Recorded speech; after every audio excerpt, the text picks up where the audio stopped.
గంట కొడితే పని ప్రారంభించాలి. ఘంటానాదం వినిపిస్తే మధ్యాహ్న భోజనానికి రావాలి. మళ్ళీ మోగితే పని ఆపివేయాలని అర్థం. అంతేకాదు ఆ గంట అదే పనిగా మోగిస్తే వరద వచ్చిందని హెచ్చరిక అన్నమాట. ఆ రోజుల్లో ఏర్పాట్లు చేసిన ఆ గంటకు అంత చరిత్ర ఉంది. ఇంతకు ఆ గంట కదేంటి, ఎక్కడ ఉంది, ఓసారి చూద్దాం.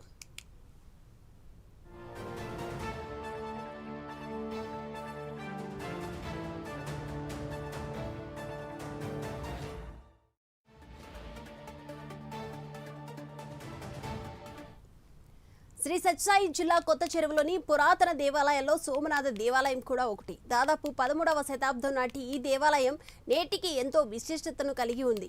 ఆ దేవాలయానికి వచ్చి దేవుణ్ణి పూజిస్తే తప్పక కోరికలు తీరుతాయని భక్తుల నమ్మకం. అది ఎక్కడో కాదు, కొత్త చెరువులో 13వ శతాబ్దంలో వెలిసిన సోమనాథ స్వామి దేవాలయం.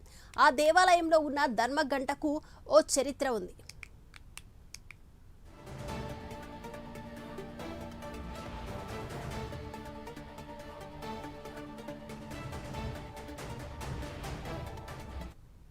అసలు ఈ ఆలయం హరిహర బుక్కరాయలు కాలంలో అంటే 13, 14వ శతాబ్దంలో వెలిసింది.